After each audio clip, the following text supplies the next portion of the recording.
සියලු දෙනා සාදරයෙන් පිළිගන්නවා ටෙක් හැලියට. දුරකථනයක් ඔයා අලුතෙන් අරගෙන මේක ඔයා අවුරුද්දක් විතර පාවිච්චි කරන් යනකොට දුරකථන ඇමතුම් වලදී ඔයාට කතා කරන සද්දේ එන්නම අඩු වෙනවා. මේකට මොකද්ද හොඳම විසඳුම කියලා අද ටෙක් හැලියෙන් බලමු.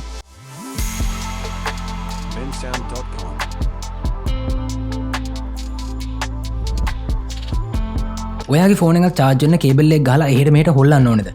එහෙනම් මේ උඩ කාඩ් එකෙන් දාලා තියෙන වීඩියෝ එක අනිවාර්යයෙන්ම බලන්න. අපි හැමෝටම විශාල දුරකථන ඇමතුම් ප්‍රමාණයක් දවසකට එනවා. ඔයා හිතන්න ඔයාට දවසකට දුරකථන ඇමතුම් 5ක් එනවා. මේ දුරකථන ඇමතුම් 5ෙදිම ඔයාට පිටතින් කතා කරන පුද්ගලයාගෙන් ඇහෙන සද්දෙත් ඉතාමත් අඩුයි. ඒ වගේම තමයි ඔයා කතා කරන සද්ද ගොඩක් අඩුයි. ඒ වගේම ඇහෙන්නේ නැහැ කියලා සමහර විට කියලා ඇති. එක දුරකථන ඇමතුමකින් ඔයාට ඇහෙන්නේ නැහැ, ඒ වගේම අනිත් කෙනාට ඇහෙන්නේ නැහැ කියලා කිව්ව පළියට මේක කරන්න යන්න එපා. මේක කරන්න කලින් ඔයාගේ යාළුවෝ 5 දෙනෙක්ටවත් අඩුම කතා කරලා මේක හරියට තහවුරු කරගෙන කරන්න කියලා මම ඉල්ලනවා. Apple දුරකථන, Apple නොවන දුරකථන, ඒ වගේම කතා බහ කරගන්න පුළුවන් විදිහට හදලා තියෙන හැම දුරකථන එකම earpiece කියලා පොඩි ගැජට් එකක් එනවා. මේ earpiece කියන එක පිහිටලා තියෙන්නේ ඩිස්ප්ලේ එකේ උඩ මැද තමයි හරියටම පිහිටලා තියෙන්නේ. අපි කෝල් එකක් ගත්තාම පිටතින් කතා කරන පුද්ගලයා කතා කරන සද්දේ අපිට හරියටම ඇහෙන්නේ මෙන්න මේ earpiece කියන ගැජට් එක හරහා.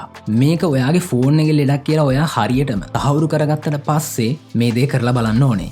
මේකට අපිට අවශ්‍ය වෙනවා පරණ දත් බුරුසුකුයි ටිනර් ස්වල්පයකුයි. ඊට පස්සේ ඔයා මේ දත් බුරුසුවර ටිනර් බින්දුවක් විතර දාගෙන ඩිස්ප්ලේ එකේ earpiece එක තියෙන තැනට අරන් ගිහිල්ලා earpiece එක හොඳට බ්‍රෂ් කරගන්න. මේකෙදි වැඩියට පොද කරන්න එපා. ඩිස්ප්ලේ එක හිරෙන්න පුළුවන්. බ්‍රෂ් එකෙන් හිමීට ඒ කෙන්ඩි වලින් විතරක් earpiece එකේ දැල බ්‍රෂ් කරන්න. ඊට පස්සේ පුළුවන් නම් රෙදි කෑල්ලකින් පිහලා දැම්මත් කමක් නැහැ. අර විදිහට ඔයා ටිනර් ටිකක් දාලා බ්‍රෂ් කරලා ගත්තට පස්සේ බලන්න ඔයා කෝල් එකක් දාලා කාට හරි ඔයාට හොඳට පැහැදිලිව ඇහෙනවද කියන එක. මේ විදිහට පිරිසුදු කිරීමෙන් ෆෝන් එකේ සද්ද ඇහෙන එක අඩු ප්‍රශ්න විසඳුනේ නැත්නම් අපි ඊළඟට බලන්න ඕනේ earpiece එක මාරු කරලා. මේක නිසි පරිදි පුහුණුවක් නොමැතිව ඔයාගේ දුරකථනය ගලවලා කරන්න කියන එක මම නම් යෝජනා කරන්නේ නැහැ.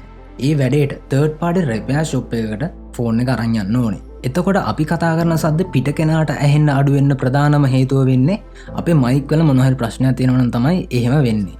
මේ වැඩේට ඔයාට අල්පෙනෙත්තක් ඕන වෙනවා.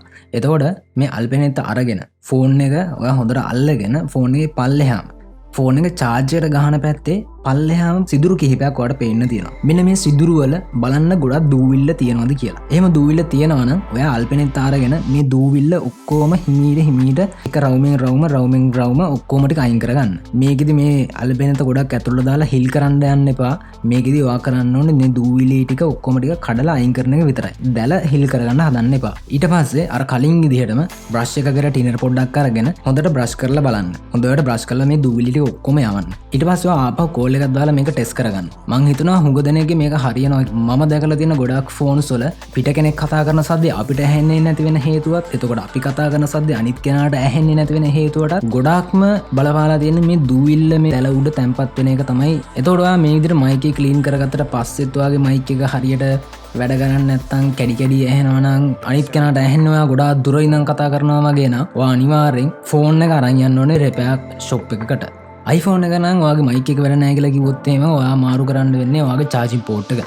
මොකද iPhone වල ඒ හදලා තියෙන්නේ එක මයික් එකක් විතරක් රිප්ලේස් කරගන්න බෑ. මයික් දෙකක් එනවා. මේ මයික් දෙක charging port එක, headset port එක, vibrate mode එක මේ ඔක්කොම එකට එන flex එකක් තමයි iPhone වල ඉන්නේ. එතකොට ඔයාට මේ ඔක්කොම මාරු කරන්න වෙනවා. Android දුරකථන පාවිච්චි කරන අයටත් මේක කරන්න පුළුවන්. ඔයාගේ ෆෝන් එකේ අර විදිහටම earpiece එක තියෙන තැන හොයලා ඒක උඩින් තියෙන දූවිලි ඔක්කොම ටික අයින් කරලා බලන්න. ඊට පස්සේ මයික් එක තියෙන තැන හොයලා මයික් එකේ එතන ඒ රවුමට වට වෙලා තියෙන දූවිලි ටික අයින් කරලා බලන්න. මේ විදිහට ඔයාට මේ වැඩේ ලේසියෙන්ම කරගන්න පුළුවන්. ටෙක් හැලි YouTube channel එකෙන් ඔයාලට කියලා දෙන දේවල් වල වැදගත්කමක් තියෙනවා නම් අපේ channel එක subscribe කරන්න. ඊට එහා පැත්තෙන් තියෙන bell button එක click කරලා notification එක on කරගන්න. අලුත් වීඩියෝ එකකින් හම්බ වෙනකන් ජය වේවා.